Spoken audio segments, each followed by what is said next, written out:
Most people think the real estate market shuts down between Christmas and New Year's. And that's almost true. Almost. Because from December 26th to January 7th, the market doesn't go to sleep. It just gets quiet. And if you're a serious buyer, that's your window.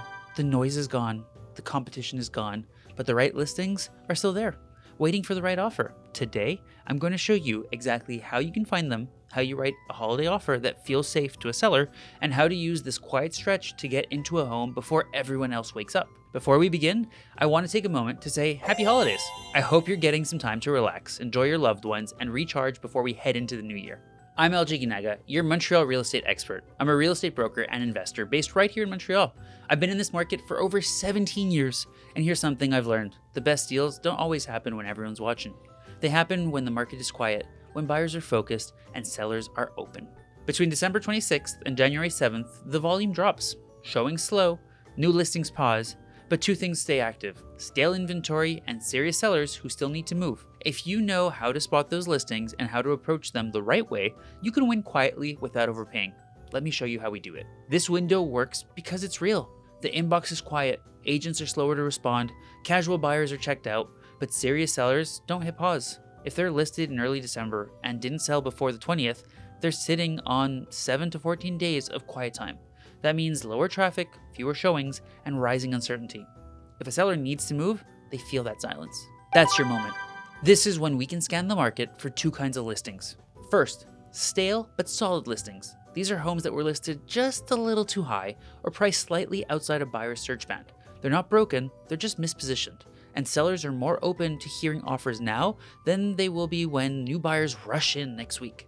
Second, quiet repositions. Some sellers quietly tweak their listing, small price drops, new photos, restaging, but they don't relaunch it loudly.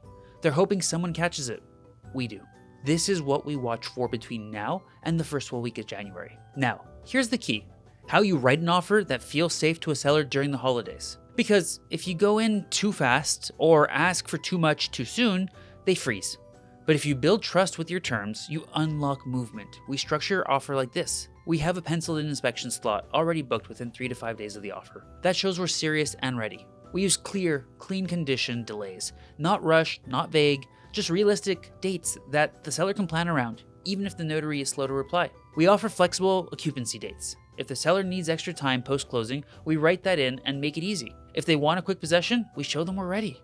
And we write a professional, complete offer. One that shows this isn't a rushed move or a casual test. It's a thought-through purchase that respects the season while keeping the process moving forward. Let's talk about logistics, because between December 26th and early January, things move, but only if you're ready. We confirm with your lender or mortgage broker that they're working during the period. Not all of them are, but the good ones, they're available, and we loop them in early, so we're not scrambling for approvals while everyone else is just coming back online. Same with notary. We check availability before you write the offer. That way, if things move quickly, you're not stuck waiting to book a closing in February. If it's a condo, we also ask for the documents early: declaration, budget, reserve study, annual general meeting minutes, because holiday slowdowns at syndicates can delay the review. You don't have to be in a rush, but you do have to be prepared. This is how we protect your time and keep your leverage. Some buyers ask me, can I really close in January if I find something now? And the answer is yes, only if you start now. If you tour between December 26th and January 3rd, right by January 5th, and lock in conditions in the next 7 to 10 business days, you can close mid to late January. That's not a stretch. That's the advantage of being early. And if the seller needs longer, or if you need time to structure your move, we plan for that too. You can negotiate flexible possession, align with your lease, or use a bridge if needed. The point is, you're in motion before the crowd even logs back in. Let me leave you with this. Just because the market is quiet doesn't mean it's dead. It means it's clear. The noise is gone, the traffic is light, and the opportunities, they're still there. If you want to buy smart, this might be your moment. You're not rushing, you're not guessing, you're just getting a head start while everyone else is waiting for the calendar to flip.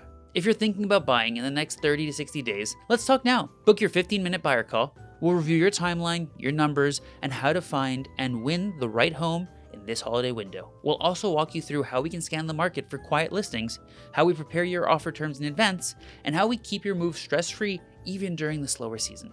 And if you found this helpful, give it a like, subscribe to the channel, and hit the bell. One of our upcoming videos is a full January market update with pricing trends and what to expect in Q1 2026. Again, I'm LJ Aguinaga, your Montreal real estate expert. And thanks again for watching this video. I'll catch you on the next one.